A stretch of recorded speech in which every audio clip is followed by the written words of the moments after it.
রমাদান মাস আল্লাহ পাকের একটি রহমতের মাস।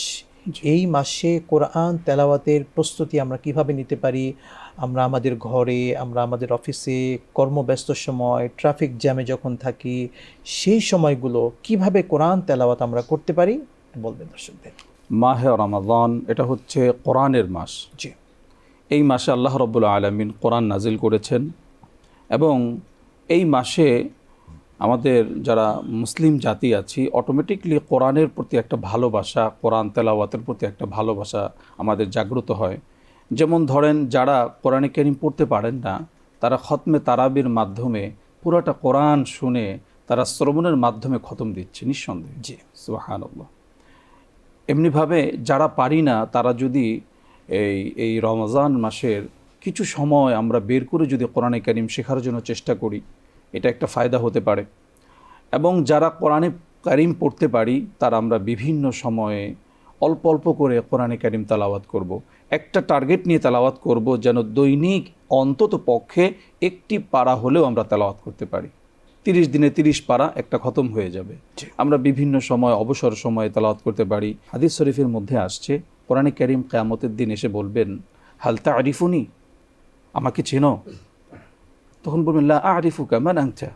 তখন বলবে আনা সাহিবুকাল কোরআন, সুবহানাল্লাহ। আমি তোমার সাথে কোরআন।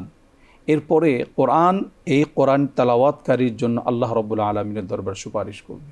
সুবহানাল্লাহ। আল্লাহ তাআলা সুপারিশটাকে এমনভাবে কবুল করবেন, হাদিসের মধ্যে আসছে সুম্মা ইউতাল মুলকা বিয়ামিনিহি, আল্লাহ তাআলা জান্নাতের মালিকানা ওই কোরআন পড়নেওয়ালার হাতে আল্লাহ তাআলা বুঝিয়ে দিবেন। সুবহানাল্লাহ। সুবহানাল্লাহ ওয়া বিহামদিহি। সুম্মা ইউতাল খুলদা বিশিমালিহি, এবং জান্নাতে যে চিরকাল থাকবে, চিরস্থায়ী থাকবে, এটার একটা সার্টিফিকেট তার বাম হাতে আল্লাহ বুঝিয়ে দিবেন। সুবহানাল্লাহ।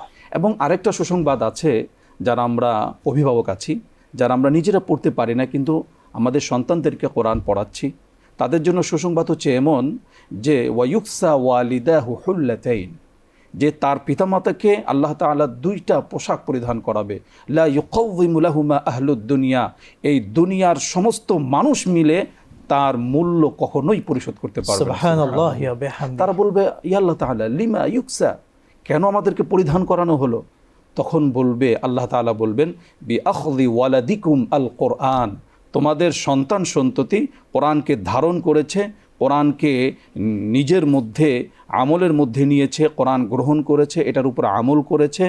এই যে কোরআন শিখিয়েছ, এর ফজিলত, এর ফলাফল স্বরূপ, পুরস্কার স্বরূপ তোমাদেরকে এই দামি পোশাক পরানো হলো। সুবহানাল্লাহ। সুবহানাল্লাহ। হাদিসের মধ্যে একদিক থেকে দেখতে পেলাম যারা আমরা কোরআন পড়ি এদের যত ফজিলত, জান্নাতের মালিকানা, চিরস্থায়ী থাকার সার্টিফিকেট, ঠিক তদ্রূপ যারা পারি না আমাদের সন্তানদেরকে যদি শিখাই, তাহলে আল্লাহ তাআলা আমাদেরকে এভাবে করে পুরস্কার এবং সম্মানিত করবেন। জাযাকাল্লাহু খাইরান।